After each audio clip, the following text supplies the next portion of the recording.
dan aku bersukacita dengan kamu sekalian. Firman Tuhan hari ini mengingatkan kita tentang pengorbanan Tuhan yang sudah tercurah bagi Teacher Melda, bagi anak-anak yang ada di rumah, dan bagi seluruh manusia yang ada di dunia ini. Tapi apa yang Yesus katakan lewat firman-Nya? Aku bersukacita sekalipun darahku tercurah bagi manusia. Jadi Tuhan Yesus adalah idola kita yang top. Sama-sama katakan top banget. Yesus itu best of the best ya. Tuhan itu adalah orang yang paling top di dalam hidup kita, karena dia rela mati bagi kita untuk menebus dosa-dosa kita. Amin. Jadi gak ada alasan untuk tidak semangat, karena Tuhan Yesus saja bersukacita sekalipun menderita. Kita juga dalam belajar harus tetap semangat dan tetap bersukacita sekalipun corona ada di luar sana. Amin. Kita mau berdoa.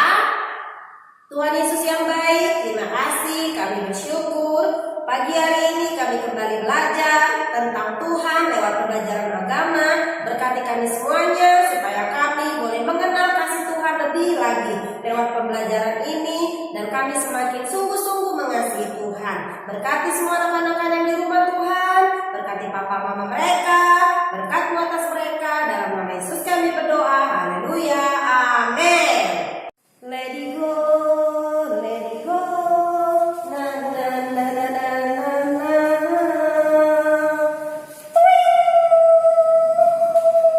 Hai anak-anak, tahu nggak Teacher Melda tadi lagi ngapain? Lagi nari-nari, let it go, let it go. Siapa yang pernah dengar lagu itu? Atau siapa yang kenal dengan ini? Princess Elsa, cantik nggak? Nih Princess Elsa. Apa sih yang ada di pikiran anak-anak ketika melihat Princess Elsa? Yang pertama, Elsa cantik. Lalu ceritanya dia suka menolong saudaranya si Anna.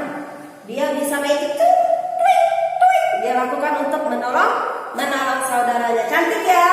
Kira-kira kalian ngefans nggak sama si Elsa ini? Dia cantik. Siapa ya idolanya si Elsa? Ayo angkat tangan. Siapa yang suka nonton Let It Go, Let It Go? Teacher Melda juga pernah ngikutin ini. Cantik ya, rambutnya didandan ya. Ini tuh yang cewek-cewek.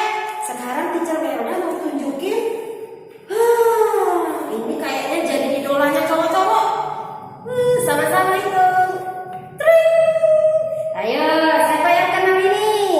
Ini Superman. Setiap ada kejahatan di muka bumi, selamatkan, terbang. Oh iya.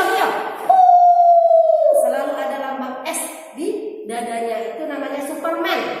Siapa yang pria-pria yang mengidolakan Superman?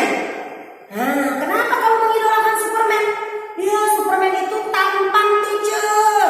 Lalu apa? Dia suka menolong, sama kayak si Elsa tadi. Yang wanita-wanita kagum atau mengidolakan si Elsa. Yang pria-pria mengidolakan Superman, Batman, Marvel, ada banyak lain-lainnya. Itu adalah idola-idola. Kecilnya juga ngefans.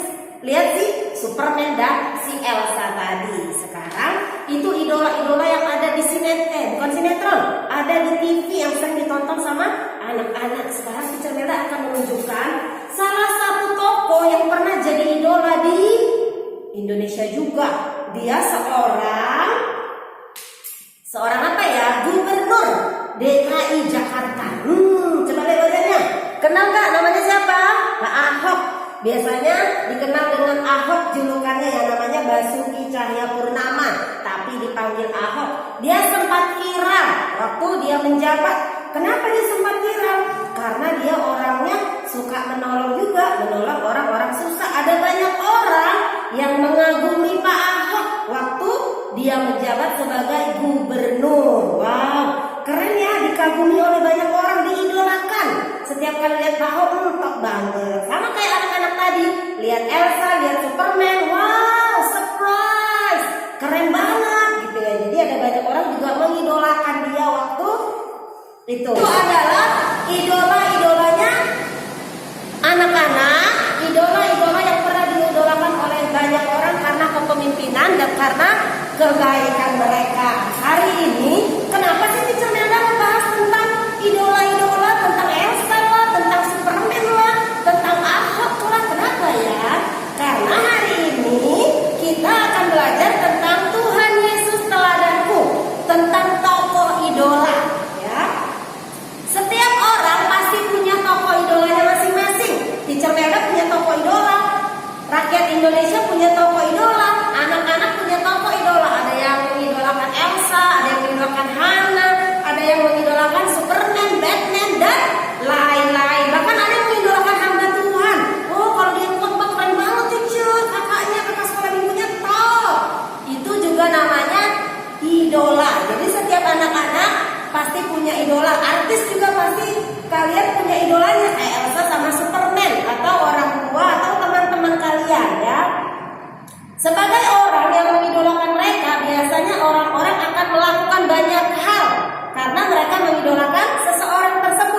Jadi kalau kalian mengidolakan seseorang, kalian akan, contohnya si Elsa, kalian akan pajang poster-poster Elsa di kamar, stiker-stiker tentang Elsa, buku-buku tentang Elsa.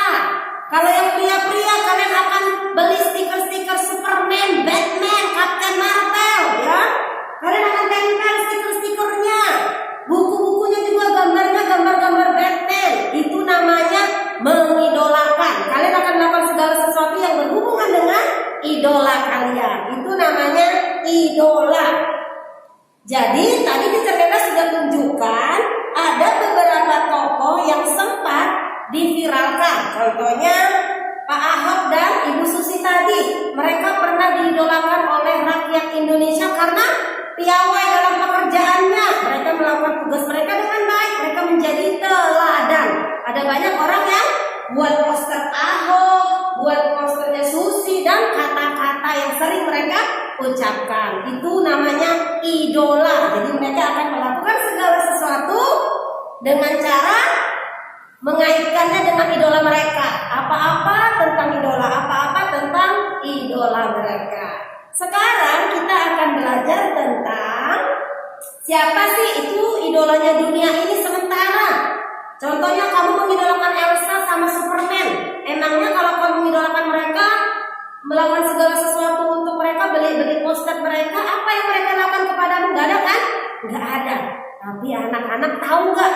Ada satu pribadi yang harus kita idolakan. Dia rela mati di kayu salib demi menebus dosa teacher dan anak-anak yang ada di rumah. Siapakah dia? Kita mau cari lagi. Teacher Melda mau hilang lagi, mau cari gambarnya. Siapa orangnya? Hitung ya. Nanti Teacher Melda kembali 1, 2, 3.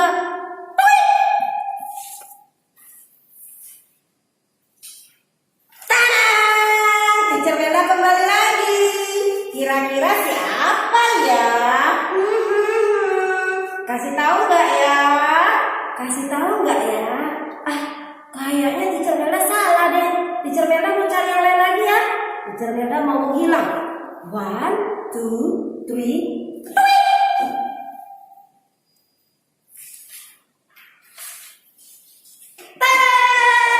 Kembali lagi. Oke, idola itu adalah gambar siapa ini? Gambar Tuhan Yesus. Good. Ini adalah idola kita yang sesungguhnya. Dia rela mati demi kita. Kita mengidolakan dia. Ada gambar salib di rumah, ada poster-poster tentang Yesus. Apalagi kita mengidolakan Yesus karena Yesus sudah melakukan hal yang luar biasa dalam hidup kita. Apa yang Yesus lakukan? Rela disalibkan demi menebus dosa manusia. Hebat enggak? Ini layak diidolakan karena dia melakukan sesuatu yang orang lain tidak bisa lakukan.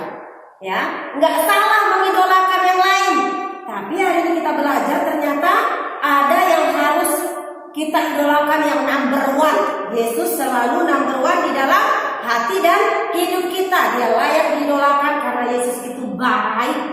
Yesus itu penyayang dan pengasih dan pengampun, ya. Jadi idola kita hari inilah Yesus yang akan kita pelajari.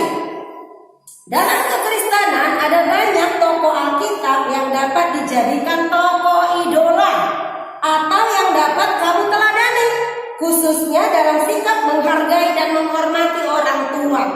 Tapi hari ini salah satu yang akan kita pelajari, tokoh teladan yang menghormati orang tuanya adalah tokoh Yesus Kristus namanya. Kenapa teacher? Emang kenapa? Ada apa yang dilakukan Yesus kepada orang tuanya? Yesus itu sangat menghormati orang tuanya ketika dia ada di bumi.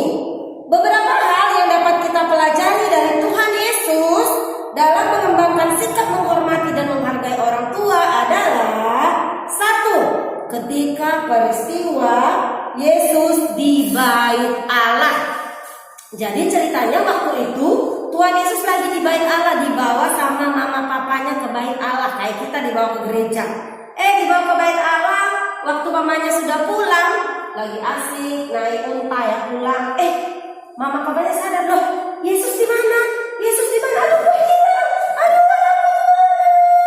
Biasanya ibu-ibu syok kalau anaknya hilang kan? Ibunya ibunya Yesus juga demikian sama papanya, panik. Aduh, Yesus di mana? Tinggal di mana dia? Akhirnya mereka cari, mereka balik lagi ke sinagog, ke bait Allah. Waktu mereka kembali tanya orang, ada Yesus nggak? Usianya segini loh, kulitnya seperti ini, rambutnya seperti ini, lihat anak-anak nggak? Nyata nggak ada. Begitu mamanya Yesus dan papa Yesus dan teman-temannya pergi ke bait Allah, ternyata Tuhan Yesus lagi ngajar. Yang diajarin itu bapak-bapak, para tua-tua orang Yahudi, diajarin deh firman Tuhan. Dia lagi ngobrol-ngobrol, padahal usianya waktu itu masih kecil. Dia sudah berkhotbah, dia sudah ngajarin orang-orang tua di bait Allah. Mamanya kaget. Waktu mamanya tanya, dia bilang apa? Iya mama, saya kan memang harus ada di rumah Tuhan, gitu ya. Tapi respon dia good sama mamanya ya. Akhirnya mamanya mengerti, oh iya anakku ternyata ada di rumah Tuhan. Ya, itu peristiwa yang pertama. Peristiwa yang kedua, walaupun sempat gitu ya,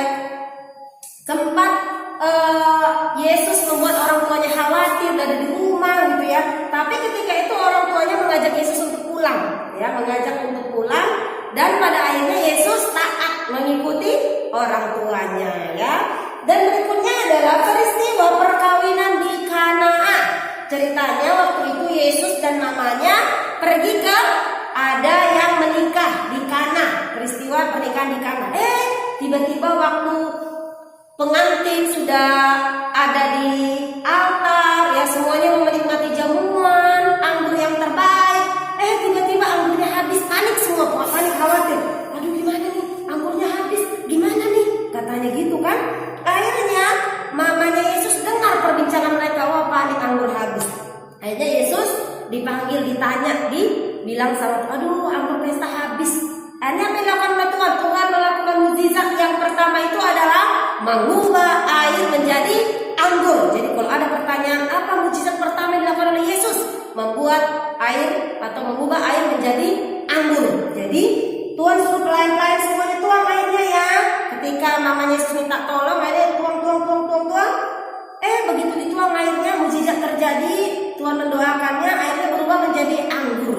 Dan pesta itu tidak pernah kekurangan air lagi, kekurangan anggur ya. Ibu Yesus namanya Maria. Dalam cerita pesta itu, ketika pesta berlangsung, karena anggurnya sudah habis, lalu yang dilakukan adalah menuangkan air biasa sampai akhirnya mukjizatnya terjadi. Kenapa sih Ibu Maria menyampaikan berita itu kepada Yesus? Karena Ibu Maria tahu bahwa Tuhan Yesus punya kuasa untuk mengatasi masalah itu. Dan Tuhan Yesus awalnya sepertinya menolak mamanya, tapi pada akhirnya dia melakukannya. Berarti dia taat tunduk kepada perintah mamanya. Ketika mamanya minta tolong, ditolong sama Tuhan Yesus. Itu adalah teladan yang diberikan oleh Tuhan dalam cerita hari ini ya. Yesus menjadi teladan, menghargai dan menghormati papa dan mamanya. Jadi kita juga hari ini harus belajar mengidolakan Tuhan. Nggak salah sih anak-anak mengidolakan Elsa, mengidolakan Superman, dan mengidolakan yang lainnya.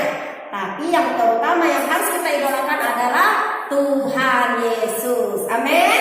Jadi kalau kalian mengidolakan Tuhan Yesus, kalian akan melakukan segala sesuatunya untuk menyenangkan Tuhan.